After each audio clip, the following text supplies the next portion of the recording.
La tête dans les nuances, c'est une rencontre à tous les mois avec des intervenants engagés. Mon nom est Robert Aubin et à chaque épisode, je vous transporte dans un jeu de changement de perspective sur des enjeux de société. Ce mois-ci, à la tête dans les nuances, on se pose la question suivante.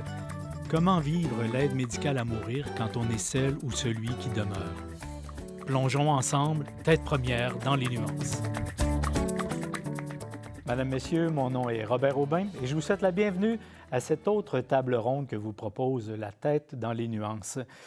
Le sujet abordé aujourd'hui est inspiré de l'accompagnement d'un proche qui a demandé l'aide médicale à mourir il y a de cela quelques années.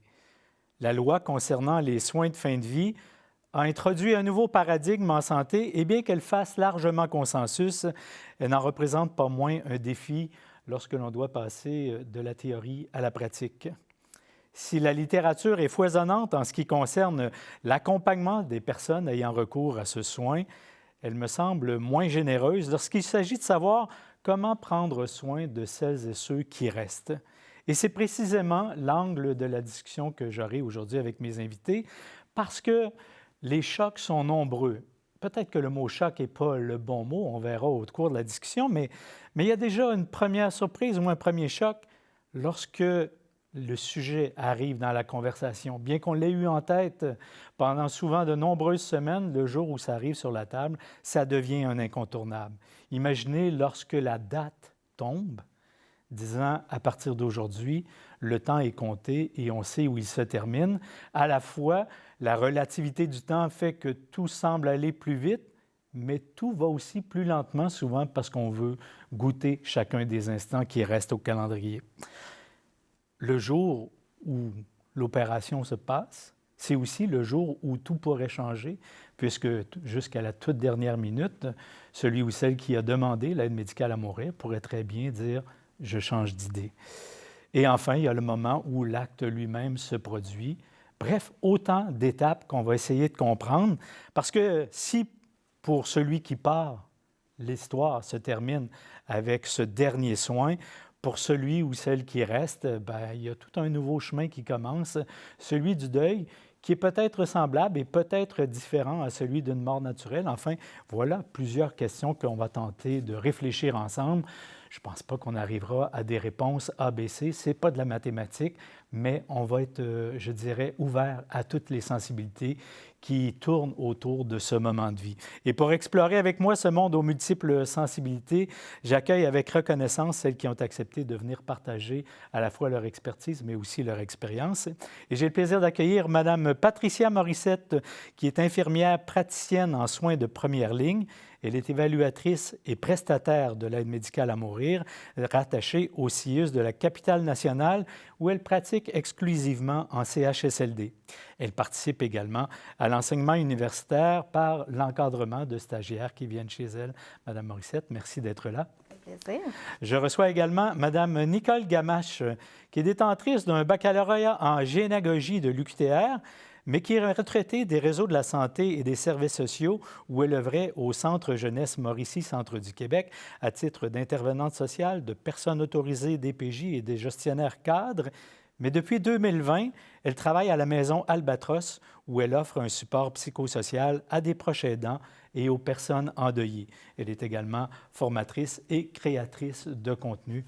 Bienvenue à vous également. Enchantée. Merci d'avoir accepté notre invitation pour échanger sur un sujet, ma foi, assez délicat, dont on ne parle pas si souvent, finalement, et encore moins du côté des personnes qui restent. Et c'est vraiment l'angle que j'ai le goût d'aborder aujourd'hui. Mais avant tout, j'ai une question très personnelle pour vous. Je commence avec vous, Mme Morissette.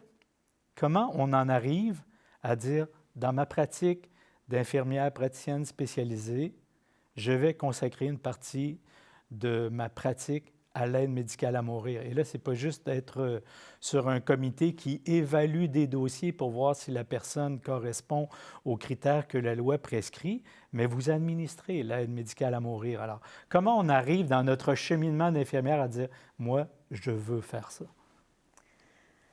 En fait, dans mon cheminement d'infirmière, j'ai fait quand même beaucoup de soins palliatifs, puis j'ai accompagné beaucoup de gens en fin de vie, des personnes âgées, des personnes très, très, très malades, avec beaucoup de maladies. Et dans ma vie personnelle, j'ai accompagné quelqu'un aussi qui est mort à l'hôpital d'une maladie pulmonaire assez sévère. Donc, j'ai vu de proche les soins à donner aux personnes âgées. J'ai travaillé en CHSLD durant la COVID.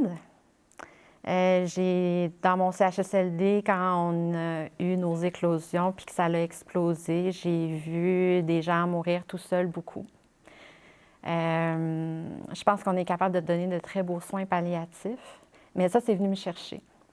Puis par la suite, quand on a nommé que les infirmières praticiennes pourraient donner l'aide médicale à mourir, au même moment, j'ai eu une patiente qui l'avait demandé, pour qui ça avait été refusé, sans évaluation.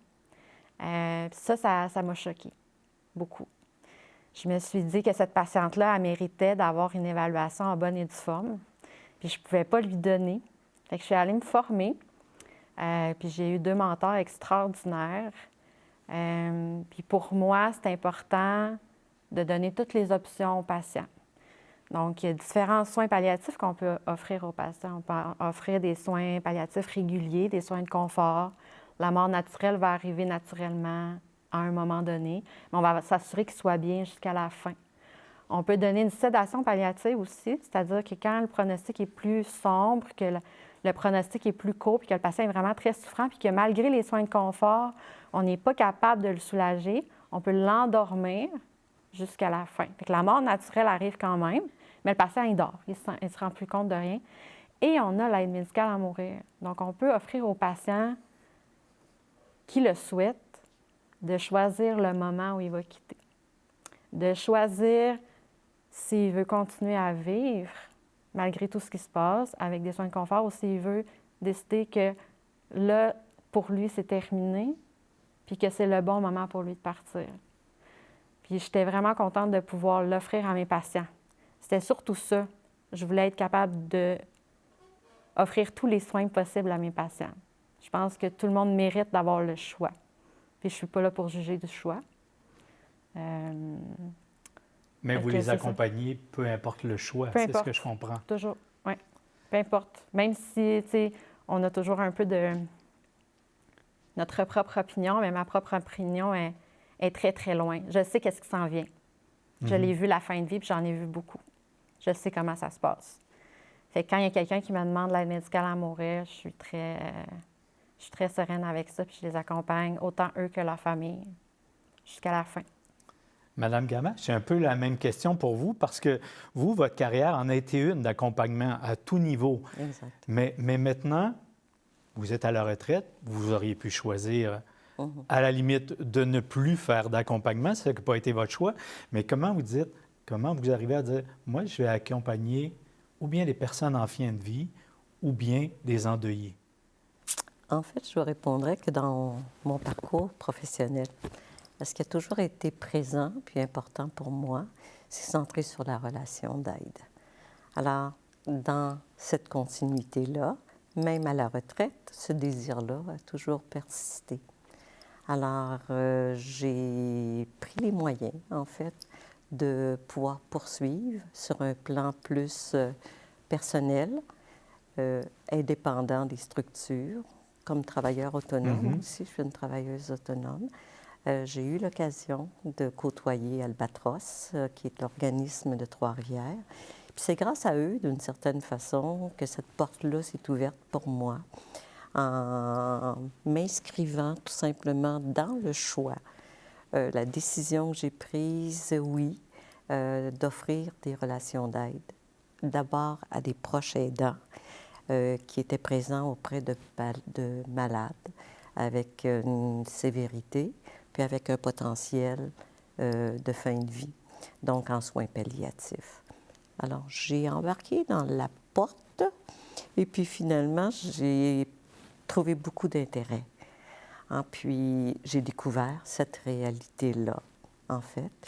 Moi-même, j'avais une expérience personnelle, fait que la fibre était déjà présente pour moi parce que, bon, j'ai eu l'occasion d'accompagner comme proche aidante mes parents, ma mère plus particulièrement, qui a été dans des seuils de souffrance très, très importants.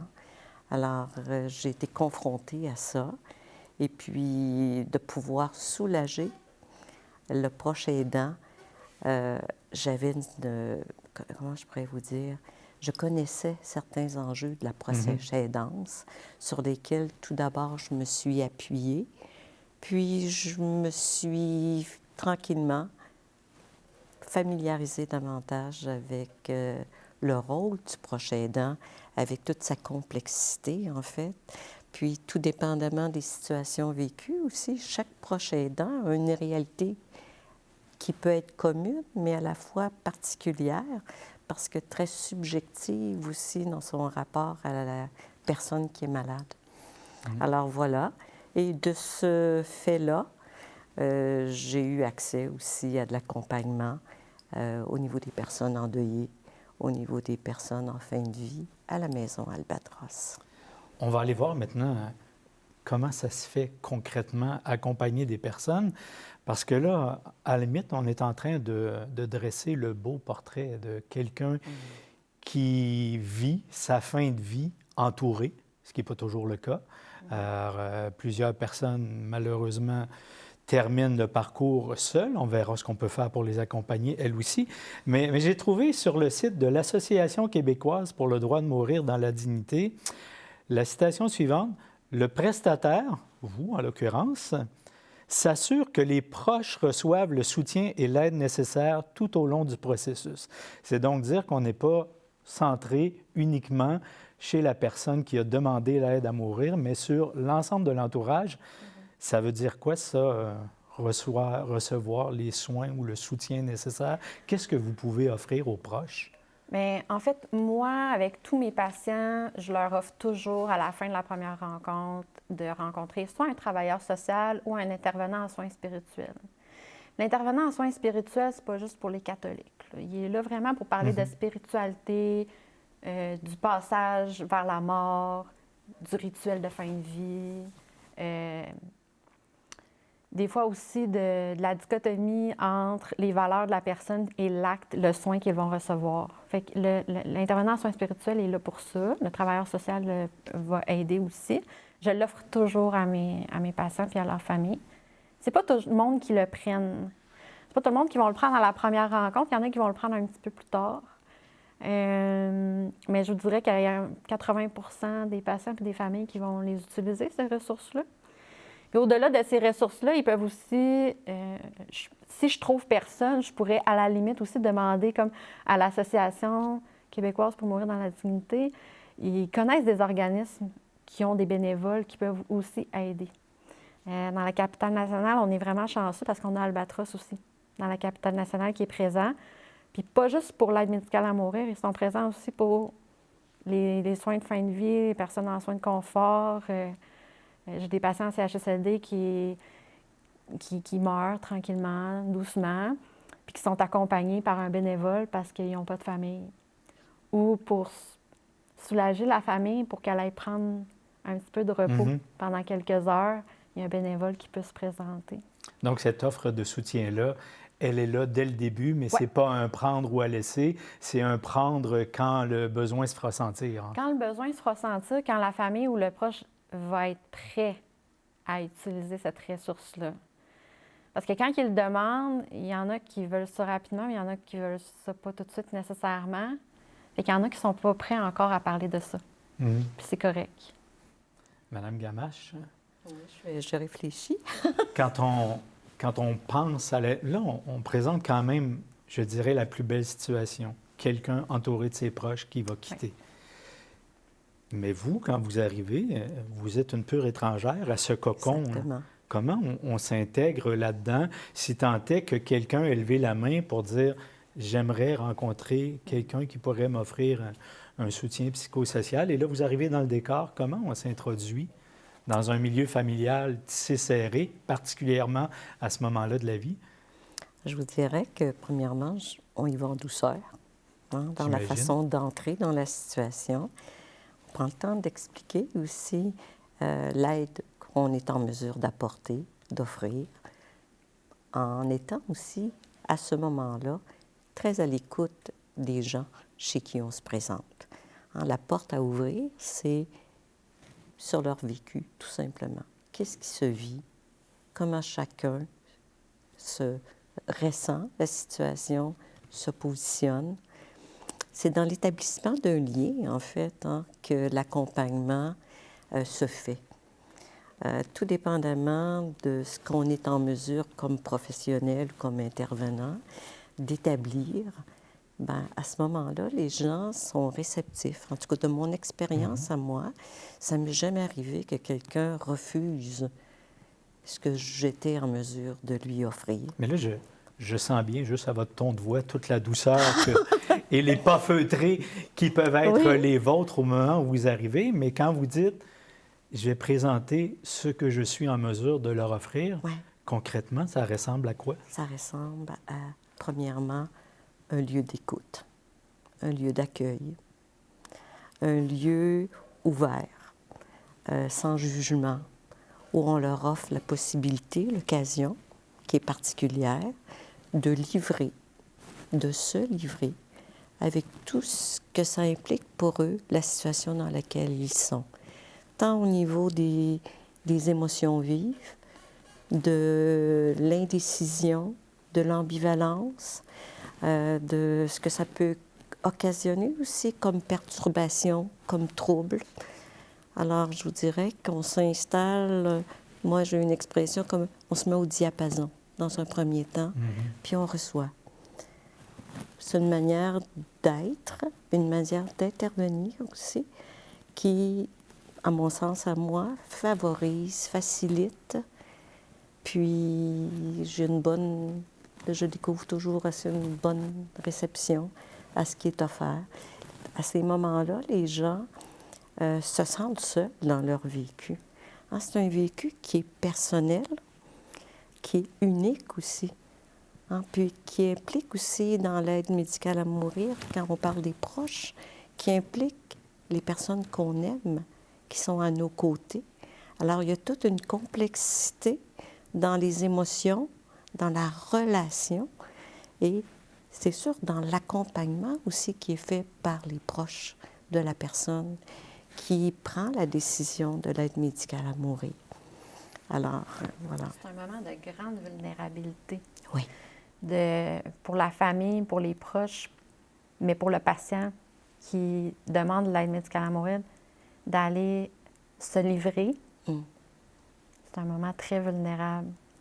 Mais j'aimerais ça, si vous permettez, faire un pas en arrière. Je me suis aperçu que je suis moi-même allé très vite, déjà à l'acte, alors que j'aimerais revenir au moment de l'évaluation. Oui. Est-ce que dans l'évaluation, il y a une place pour les proches? Non. Non. En fait, c'est le patient qu'on évalue. On évalue un patient s'il comprend bien ses maladies, le devenir de sa maladie, ce qu'est l'aide médicale à mourir, pourquoi il le demande. Les proches peuvent être là. J'en ai des fois qui sont là, puis j'en ai des fois qui se disent « je ne veux pas être là pour ne pas mettre de pression ». C'est super important que ce soit toujours le patient qui réponde et pas les autres. Absolument. Parce qu'un patient, mettons, qui a... Mais le patient qui souhaiterait être entouré lors de cette discussion-là, c'est possible. Il le peut très bien. C'est ce que j'entends. Oui, oui, oui. On accepte que les familles soient là. Il y en a qui vont décider de ne pas être là.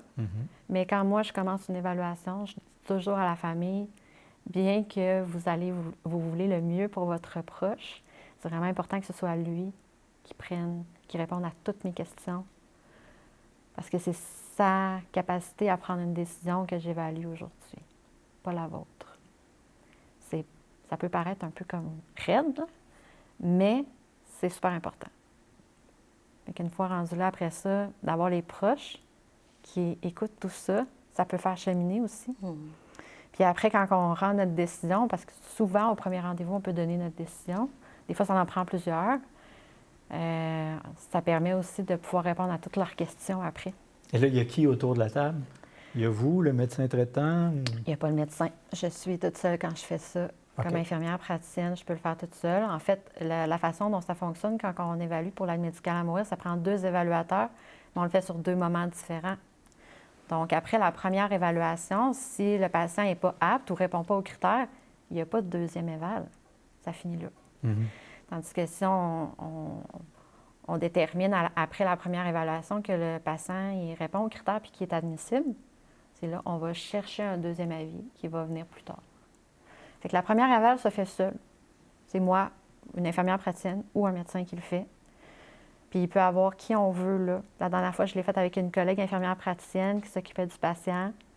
Elle voulait voir comment ça fonctionnait. Puis la patiente ou le patient était vraiment content là, que son prestataire de soins régulier soit présent.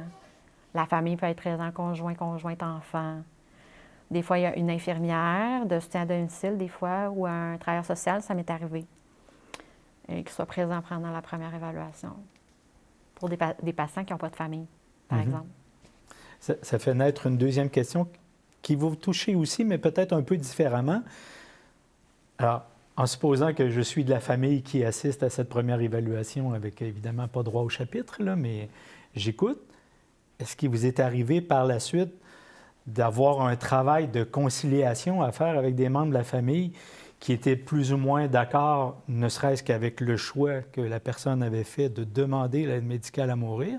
Est-ce que vous devez conjuguer avec ça? Et j'imagine que vous avez cette problématique-là, si c'en est une, de dire c'est pas parce que le patient l'a demandé que tout le monde est forcément d'accord en disant oui, j'aurais fait la même chose à ta place. Comment on conjugue avec ces situations-là? Moi, personnellement, vous me ramenez à une ou deux situations que j'ai eu à accompagner qui étaient de cet ordre-là. Dans la fratrie, les membres n'avaient pas la même réaction. Et il y avait une personne, entre autres, qui était très réfractaire à cette idée-là, qui ne concevait pas que la personne qui était malade adresse cette demande-là, puis qu'elle en arrive, à l'exécution, c'est à sa décision finale. J'ai fait des interventions en diade entre la personne qui demandait l'aide et, à l'occurrence, c'était une sœur qui avait beaucoup de réactions vives, puis qui vivait aussi beaucoup de chagrin de la perte de sa sœur, puis qui espérait qu'elle change sa décision pour lui donner à elle, la sœur, l'occasion de continuer à partager la vie avec elle. Mais finalement, au terme de quelques rencontres, moi, je vous dirais, j'avais tenté, avec la personne qui était malade, de la sensibiliser aux motivations profondes, puis à la perte de sens de poursuite de la vie dans les conditions qui étaient les siennes à ce moment-là. Et ça s'est terminé, le souhait de la personne qui demandait l'aide à mourir. Elle voulait vivre cette expérience-là, mais entourée de sa famille, mais dans un climat d'harmonie. Et c'était, pour moi, là, une expérience extraordinaire que cette personne-là ait été capable d'obtenir ça de la part des proches. Elle en a fait, ça peut avoir l'air drôle. Là. C'est la dernière volonté. C'est un moment de fête, même. Pour elle, c'était un moment de fête. Elle a préparé ce moment-là en ayant des attentions particulières pour tous les membres de sa famille, en apportant du champagne, puis en se vêtissant de façon à célébrer quelque chose. Pour elle, elle célébrait un soulagement. Elle réalisait un projet qu'elle planifiait ou qu'elle réfléchissait depuis un certain temps. Alors, les membres de la famille, finalement, ont vécu le moment avec beaucoup d'émotions, mais en même temps avec une certaine admiration du calme, de la sérénité, du climat qui s'est installé, puis aussi entre eux. Hein, il y a aussi des impacts de ce vécu-là. Oui, il y aura tout l'après. Le après, au niveau en des parlera membres. bientôt. Là. Alors, j'ai eu cette expérience-là, entre autres, d'accompagner. Dans une autre expérience, c'était plus quelqu'un qui était pas contre, mais qui ne comprenait pas. Hein, qui ne voyait pas qu'on pouvait prendre la décision de mettre fin à ses jours. comprenait pas la souffrance? Elle comprenait la souffrance, mais ça la heurtait, elle, dans des valeurs, dans des croyances, dans ce qui était pour elle l'aboutissement d'une vie. C'était pas pensable. Alors, c'était plus long, plus ardu pour qu'elle en arrive à comprendre. Je pense que, dans le fond, quand on parle d'un proche aidant, puis vous le mentionnez tout à l'heure, la démarche se fait principalement avec la personne qui demande l'aide médicale à mourir. Le proche aidant vient un petit peu dans la réflexion après coup.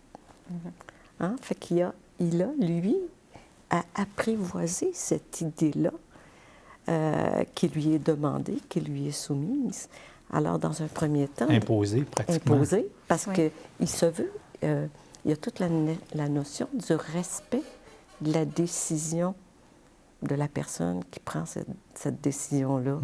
Alors, il y a beaucoup, en même temps, un conflit, si on peut dire, pour les proches, entre la compréhension de la souffrance, mais en même temps, la douleur de penser la perdre, cette personne-là. L'acceptation du choix. L'acceptation du choix. Et je me demandais, quand je regarde l'angle de vue de Mme Gamache, c'est la personne neutre qui arrive dans le décor. Mais vous, si vous avez à jouer cette conciliation, vous êtes en même temps celle qui va donner le soin de fin de vie. Alors ça, est-ce que ça biaise un peu la relation ou votre capacité de trouver le consensus? En fait, je suis là... Moi, je vois mon rôle... oui, je peux accompagner la famille, je peux répondre aux questions, tout ça. Mais je suis là pour donner un soin à mon patient, accompagner mon patient, puis m'assurer que ses volontés soient respectées. M'assurer que les gens autour comprennent la souffrance qu'il vit, qu'est-ce qui s'en vient pour lui. Puis les raisons pour lesquelles je comprends pourquoi il demande ce soin-là et qu'il a le droit, c'est son droit de demander ce soin-là. Puis je pense qu'on a des personnes extraordinaires pour les accompagner. Puis ça demande beaucoup de temps parce qu'on ne règle pas ça, des conflits, en 15 minutes à la fin d'une première évaluation. Fait que j'ai eu quelques cas où ça a été plus ardu dans des familles. Mais c'est souvent pas les gens avec qui j'avais un lien plus proche. C'était pas souvent les proches aidants du patient qui a demandé le soin. C'est des personnes un petit peu plus éloignées que je voyais pas en pré-soin, mais que je voyais la journée du soin et que là, je devais comme faire des interventions ou prendre plus de temps avec eux à part ou aller chercher l'intervenant en soins spirituels puis lui dire « Cette personne-là, pour moi, ça va être plus difficile. Peux-tu aller la voir? Peux-tu y parler? Peux-tu l'accompagner pendant, après? » Vous y avez fait allusion à quelques reprises. On aurait beaucoup souhaité avoir un intervenant ou une intervenante en soins spirituels. Ça fonctionnait jusqu'à la dernière minute. Malheureusement, ça n'a pas été possible. Mais dans vos pratiques, j'imagine que c'est une réalité confrontante, d'autant plus qu'il n'y a pas un schème. Maintenant, on le sait, notre société est plurielle et elle est multiconfessionnelle. Alors, ça nécessite une approche différente. Est-ce qu'il faut se mettre au fait de chacune des religions, au moins pour tenter de comprendre les sensibilités de quelqu'un qui, par exemple, se refuse à un soin, bien qu'il soit permis par la loi, accepté socialement, si ça heurte ses croyances fondamentales? Est-ce que c'est une problématique que vous avez rencontrée? Moi, je n'ai pas rencontré comme telle la problématique d'appartenance à d'autres religions, personnellement. Dans mon approche à moi, je vous dirais que je suis sous l'angle humaniste. Peu importe la religion. En ce qui est en jeu, c'est aussi la perte de l'autre. C'est majeur, ça. Mettre fin à la relation, mais mettre fin au lien. Alors, oui, ça peut être des enjeux côté moral, côté croyance, mais là où le proche aidant se sent aussi très interpellé, c'est à l'idée de perdre la personne qu'il aime, avec qui il y a un lien, parfois un lien très étroit, parfois un lien un petit peu plus ténu, mais la personne qui prend la décision, c'est une personne significative pour les proches. Alors, cette douleur-là, c'est une composante avec laquelle on doit aussi, qui est au centre pour travailler sur l'apaisement, sur l'acceptation, sur l'ouverture à l'autre dans sa décision. Alors, je vous dirais que pour moi, quand je vous dis c'est une approche humaine, peu importe, c'est ce vécu-là qui est à la base et qui a la même résonance pas mal pour tous et chacun, tout indépendamment des croyances. J'avais dit dès le début qu'on s'intéressait aux personnes qui restent. Et je voudrais vous amener sur le processus du deuil. Ouais. Parce qu'il fut un temps où la mort arrivait naturellement et le deuil commençait là. La personne était décédée, il y avait 3 jours d'exposition, il fut un temps où c'était même à la maison, il fut un temps où c'était au salon funéraire, maintenant ça dure à peu près 3 heures en après-midi. C'est rapidement évacué de nos vies parce qu'il faut retourner. Mais le deuil, dans le cas de l'aide médicale à mourir ou même des soins palliatifs, est-ce qu'il ne s'amorce pas avant le décès? Tellement. Tellement. Oui. Autant les soins palliatifs réguliers, là, les soins de confort où on voit quelqu'un qui se dégrade tranquillement, qui perd des forces, qui est plus fatigué, qui se mobilise moins, qui mange moins, qui passe de plus en plus de temps au lit. On le voit de nos yeux vus, là, fait que les familles le voient aussi, puis ils voient que ça s'en vient. Puis à un moment donné, le patient, mais il se réveille plus. Il dort la majorité du temps, puis éventuellement, il décède. Fait que les gens, ils vont amorcer leur deuil un peu avant, mais j'ai l'impression qu'ils ont plus le temps de s'y faire. Le processus va un peu moins vite. Dépendamment des aides médicales à mourir, dans certains cas, ça peut aller très vite. Le patient est très, très, très souffrant. Puis là, il veut ça rapidement. Il est admissible, c'est lui qui choisit la date. Mais quand la famille le sait quelques jours d'avance ou une semaine d'avance, on est comme confronté comme rapidement. Même si on sait que notre proche a un cancer, on peut vivre quelques années avec un cancer ou quelques mois, mais là, de se faire dire « Hey, c'est dans une semaine ». Et de voir la personne dans son lit, réveillée, nous parler. Et quelques minutes plus tard, c'est terminé. C'est très confrontant. Ça change Pour moi, ça change le rapport au deuil. Chaque deuil est différent, chaque famille est différente. Puis je vous dis ça, puis j'ai des patients qui se dégradent tranquillement, puis qu'il y a des familles qui ne le voient pas, qui ne s'en rendent pas compte. Ou qui refusent de le voir. Qui sont surpris quand on leur annonce le décès. Puis pour nous, c'est clair depuis des semaines et des mois là, que ça s'en vient. Là. Puis on l'a nommé. Il y a des familles qui sont vraiment dans le déni de voir leur être cher partir, parce que vous l'avez nommé tantôt, c'est une perte incroyable. J'en ai d'autres qui vivent le pré-aide médicale à mourir en essayant de profiter de chaque moment. Moi, si je connais la date et l'heure qu'un proche va quitter, je vais probablement peut-être exploser par en dedans. Est-ce que avoir ça un change? grand stress. Est-ce que ça change quelque chose chez celui qui a demandé l'aide médicale à mourir? C'est-à-dire, sachant que ça se passe dans 1 semaine ou dans 2 semaines, il y a une concentration d'énergie pour être encore plus présent à ses proches, sachant que la fin est proche. En fait, moi, ce que je vois, c'est une grande sérénité à partir du moment où ils savent qu'ils sont admissibles. Autant il y a beaucoup de souffrance, puis il y a beaucoup de stress. Le stress de se faire évaluer est très grand. De peur de se faire dire non? Oui.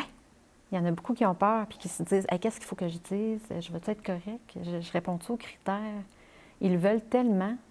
Puis quand on leur dit qu'ils sont admissibles, là, les épaules leur tombent, sont apaisés. J'en ai même qui sont moins souffrants après. On peut peut-être les rappeler rapidement, ces critères-là, qui portent sur... Ça prend... il faut être un adulte. On ne peut pas être un enfant. Fait qu'un enfant avec un cancer de 16-17 ans ne peut pas demander l'aide médicale à Aussi mourir. souffrant soit-il, lui aussi. Autant souffrant, même si il pourrait être très apte à prendre sa décision. Fait que ça prend... Faut être un adulte, il faut être avec la RAMQ, il faut avoir sa carte de l'assurance maladie, avoir une maladie grave et incurable, des souffrances qui ne sont pas soulagées, Puis qui deviennent incapacitantes aussi. puis le déclin avancé et irréversible de leur capacité. Puis les souffrances non soulagées par un traitement que le patient considère acceptable pour lui. Celle-là est Parce plus qu'il floue un pourrait peu. y avoir des traitements. Le patient pourrait dire, moi, je ne les veux pas, les traitements. Il a pris sa décision, il connaît qu'est-ce qui va arriver, il connaît les conséquences des traitements, les effets secondaires, tout ça. Mais le patient pourrait décider, choisir, je ne veux pas les traitements, et c'est terminé. Et c'est son choix. Tout à fait.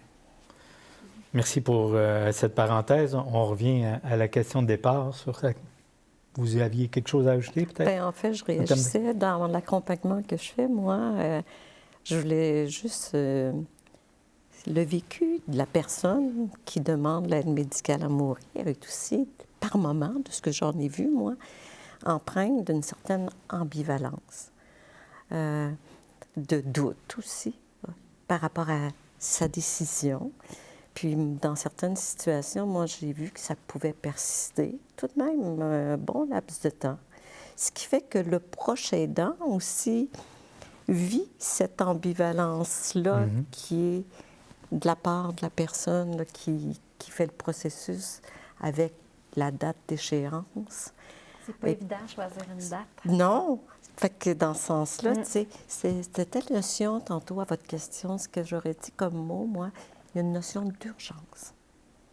Le temps qui s'écoule, la date qui approche, ça installe un climat d'urgence.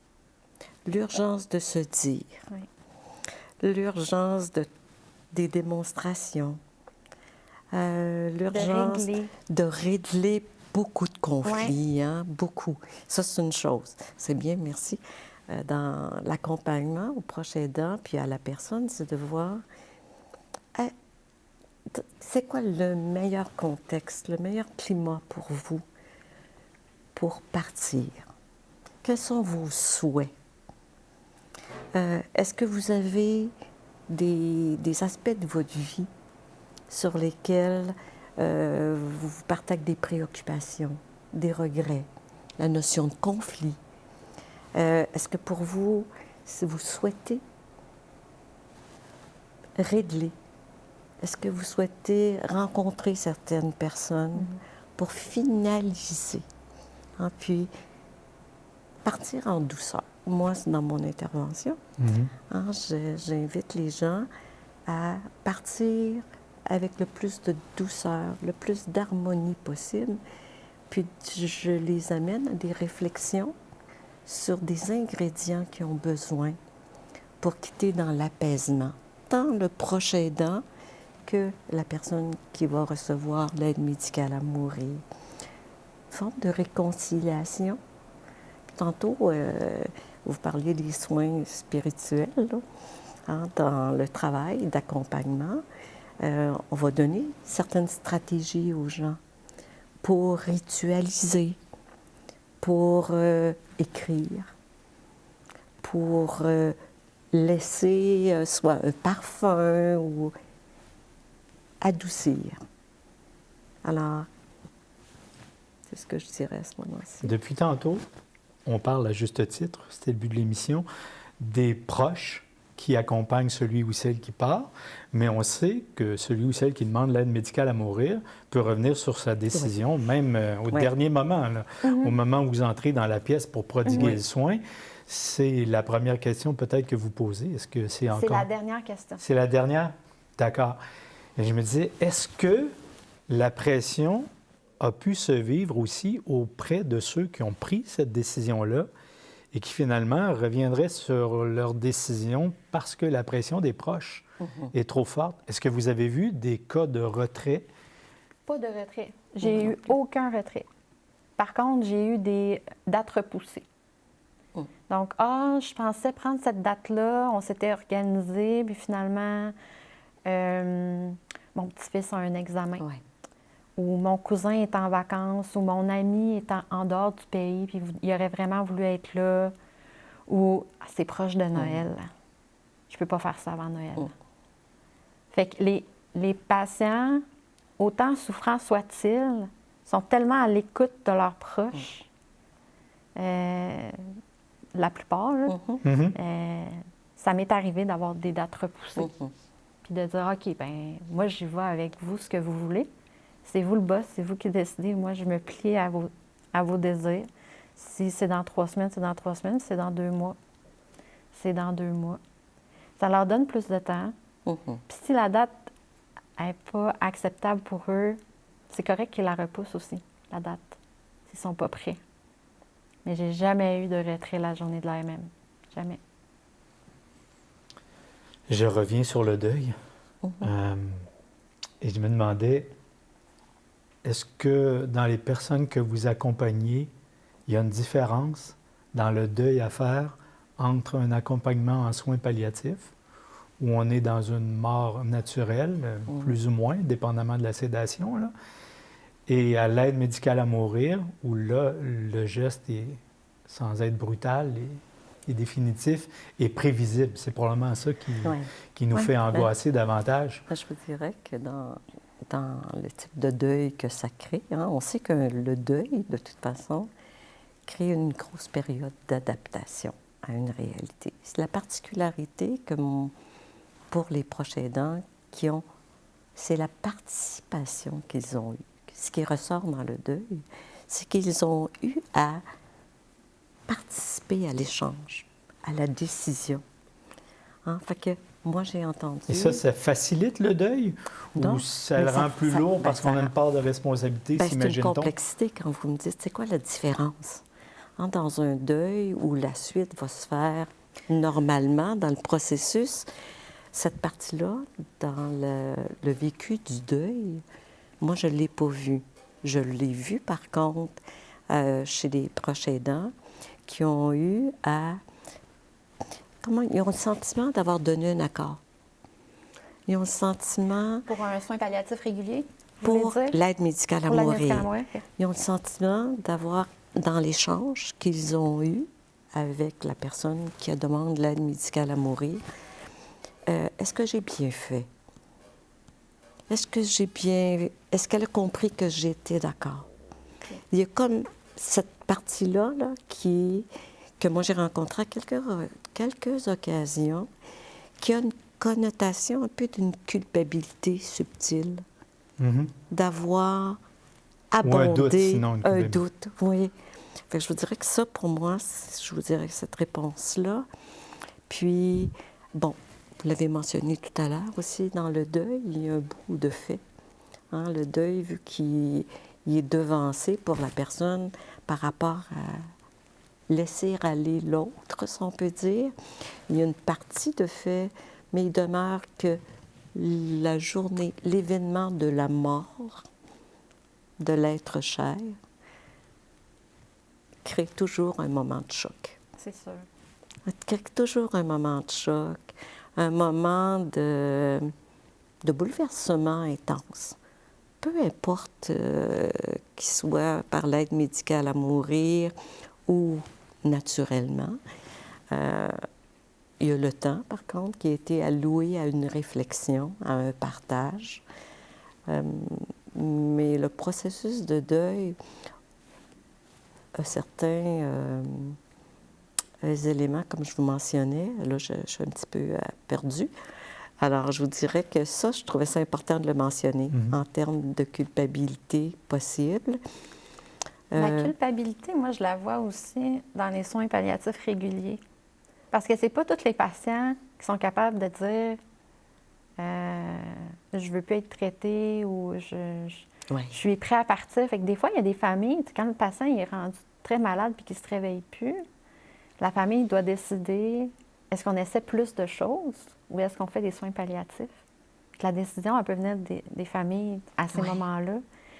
Puis il y a des familles qui ne vivent pas bien avec la décision de devoir prendre cette décision-là. C'est d'autant plus difficile quand ça n'a jamais été discuté dans les familles avant. Fait que les discussions par rapport au niveau de soins, là, en ce moment, il y a les directives médicales anticipées aussi. Là, les patients peuvent remplir leurs directives médicales anticipées d'avance, ils envoient ça à la RAMQ, c'est dans un registre. De parler de ça avec nos proches, là, c'est super important pour, après, déculpabiliser. Et ça va jusqu'où, ce formulaire-là? Moi, si je sais d'emblée que mon père, il ne veut pas être réanimé, il ne veut pas être alimenté intraveineux, il ne veut pas de traitement s'il fait un AVC, mettons, puis qu'il ne veut pas qu'on prolonge sa vie, il ne veut pas aller aux soins intensifs. Tout ça, c'est déjà dit et écrit à quelque part, mais quand ça va arriver, la décision ne repose pas sur moi. La décision est déjà prise, c'est mon père qui l'a pris. Moi, je suis plus son avocate pour dire, je veux qu'on respecte ses demandes. C'est lui qui l'a écrit ici, là, qui ne voulait pas tout ça. Fait que ça n'a pas toujours été discuté. Fait que c'est ça qui est difficile, je trouve, pour les familles, la culpabilité de prendre cette décision-là. Mais j'ai moins vu la culpabilité... D'avoir participé. Le sentiment d'avoir participé. Ça, je l'ai moins vu. Il me reste encore... Oui, allez-y. Oui, non, ça va. Parce que je me dis aussi, c'est que dans la décision qui a été prise, dans l'accompagnement de certains proches aidants, je pense à moi, des enfants. C'est pas tous des adultes, là, les proches aidants, quand on parle des familles. Alors, moi, j'ai vu pour certains des interrogations, une notion d'un peu d'abandon qui est ressentie du fait que la personne ait pris cette décision-là. Alors, dans le travail de deuil, il faut s'y attarder. J'ai encore 2 volets parce que j'ai l'impression que depuis le début de l'émission, je ne sais pas si c'est une forme d'autoprotection, mais on est toujours en train de créer un cocon plutôt joli, plutôt favorable, plutôt empathique. Okay. Alors qu'il y a des personnes qui meurent seules. Tout à fait. Alors, l'accompagnement est vraisemblablement différent. Peut-être même que le choix de la décision est différent aussi, en sens que, mais... Il y en a qui décident de partir seuls. Qui le choisissent même s'ils pouvaient être entourés, c'est ce que je comprends? Oui. Il faut dire que moi, dans ma réalité, j'accompagne les proches aidants. Oui, c'est autre chose. Alors, mes interventions ont toujours eu lieu avec des proches aidants. Pour faire suite à votre interrogation, par contre, dans le deuil, un des aspects qui est à travailler, c'est la réaction des proches aidants au fait qu'ils aient assisté à l'aide médicale à mourir. Pour certains, les images sont clairement imprégnées, puis le souvenir qu'ils en ont est difficile pour eux, et troublant même par moments. Alors, il y a des images qui se sont fixées au niveau de la mémoire, sur lesquelles il y a une attention particulière à mettre pour faire en sorte de leur permettre de se dégager de ça. Bien, vous ouvrez la porte à ma deuxième question, mais je vais revenir sur ceux qui meurent seuls. Comment on les accompagne chez vous à partir du moment où... Est-ce qu'on questionne leurs décisions? Est-ce qu'ils choisissent l'aide médicale à mourir pour éviter la solitude? C'est pas... on ne peut pas choisir l'aide médicale à mourir pour la solitude parce qu'on n'aurait pas le droit de recevoir l'aide médicale à mourir pour ça. Non, mais en supposant que les autres conditions soient rencontrées. Je ne veux pas leur faire vivre ça. Ou j'ai personne que je voudrais qu'ils soient présents, ou je sais qu'ils sont contre ça. Et là, c'est d'accompagner le patient plus jusqu'à son soin, parce qu'il n'y a personne à qui parler, en fait. S'il n'y a personne qui l'accompagne jusqu'à la fin, c'est d'une grande tristesse. C'est rare, mais ça arrive. Merci de préciser que c'est rare. Oui, c'est rare. Ça nous fait du bien. on le prend. Le sujet est quand même délicat, mais ça nous fait du bien. Et depuis le début de l'émission, on est très enveloppant autour de l'entourage et de la personne qui a choisi l'aide médicale à mourir, par exemple. Moi, ce que je veux savoir, c'est qu'est-ce qui se passe après? dans ce soutien que vous apportez aux proches et à la famille tout au long du processus, le jour où notre patient décède, est-ce qu'il y a un soutien qui est poursuivi après ou, dans le cadre du CHSLD, ça s'arrête là, puis ça tombe dans la cour de Mme Gamache qui, elle, va faire un suivi après le deuil ou après le décès, pas après le deuil? Je dirais que pour ma part, ça a toujours été les intervenants en soins spirituels ou les travailleurs sociaux qui se sont occupés du après. Les familles ont tous mon numéro de téléphone. Parce que moi, quand je commence ça, ils ont accès à mon numéro de téléphone parce que s'il y a quelque chose qui se dégrade ou que ça va plus vite, puis qu'il faut devancer la date, moi, je ne veux pas l'apprendre en retardement que ça ne va pas bien, je veux le savoir. Et qu'ils ont tous mon numéro de téléphone, puis ils peuvent tous m'appeler. Mais ils ont accès aux ressources. Je dirais que c'est rare qu'ils me rappellent après. Mais on reste disponible après le soin aussi. T'sais, une fois que le soin est terminé, je ne quitte pas, puis ils ne me revoient plus. T'sais. Je vais revenir 15 minutes plus tard. Je vais remplir le constat de décès. Je vais m'assurer que tout le monde est bien, que tout le monde... C'est quelqu'un qui a des questions ou qui a des interrogations, qui a besoin de parler. Je suis encore là après. Parce qu'on a beau être dans un milieu médical, il n'y a pas d'urgence à sortir après le décès. Aucunement. Là. Ils prennent tout le temps qu'ils veulent en CHSLD. À l'hôpital, je suis moins habituée, j'en ai fait moins, mais au CHSLD, ils prennent tout le temps qu'ils veulent. Il n'y a pas d'urgence, aucune urgence. À domicile, même chose. À domicile, on prend notre temps, on les laisse, une fois que les questions sont répondues, je quitte la maison, je retourne au travail ou chez moi. Mais eux, il n'y a pas d'urgence à ce que quelqu'un vienne chercher le corps ou qu'il appelle la maison funéraire. Il y en a qui restent avec l'être cher quelques heures avant d'appeler la maison funéraire, c'est correct. C'est quand même curieux. J'ai l'impression qu'on vient de revenir à plusieurs décennies. On peut mourir à la maison. Oui. On peut mourir entouré de nos proches. On peut être là le temps qu'on souhaite. Le temps qu'on souhaite. Puis, tu sais, même si le patient choisit une date puis une heure, si l'heure, c'est pas le bon moment quand je suis là, il n'y a pas de délai, là, tu sais. Moi, je peux rester encore une demi-heure, 45 minutes, 1 heure, si vous voulez, là. C'est pas... on n'est pas dans l'urgence. Si vous n'avez pas tout dit ce que vous vouliez, si on attend quelqu'un, on va attendre. On va prendre le temps. Mais oui, à la maison, c'est 75 de mes AMM. Sérieusement? Oui. Il y a beaucoup de gens qui veulent mourir à la maison. Ils sont bien. Ben oui. Ils sont dans leurs choses. Ils sont dans leurs souvenirs. Ils sont avec leur famille. La famille est bien aussi à la maison. Ah oui, ça fait toute une différence, je trouve. Puis il y en a d'autres qui ne veulent pas ça parce qu'ils ne veulent pas laisser ce souvenir-là dans la maison. C'est correct. Mais... oui, 75 à peu près. Moi, je dirais, peut-être pour continuer sur le sujet, que j'ai vu certains proches aidants se sentir incapables. Incapables de quoi? Incapables que l'aide médicale à mourir s'administre à la maison. Fait que ça fait juste ça un petit peu complètement dans le lit. Dans le lit du couple. Je serais plus capable après de revenir dans la maison. Comme le fantôme de la personne décédée ou... Ça, moi, j'ai côtoyé ça. Et c'est le type de médiation que vous devez faire avant le jour pour que les deux soient d'accord avec la façon dont ça procédera. Des fois, on impose aussi à la personne qui est la personne concernée une contrainte un peu par rapport à son idéal, à son choix.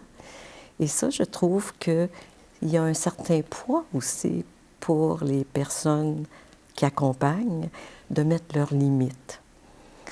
Quand, oui, on est soucieux du bien-être de l'autre, mais comme proche aidant aussi, on a une responsabilité par rapport à soi.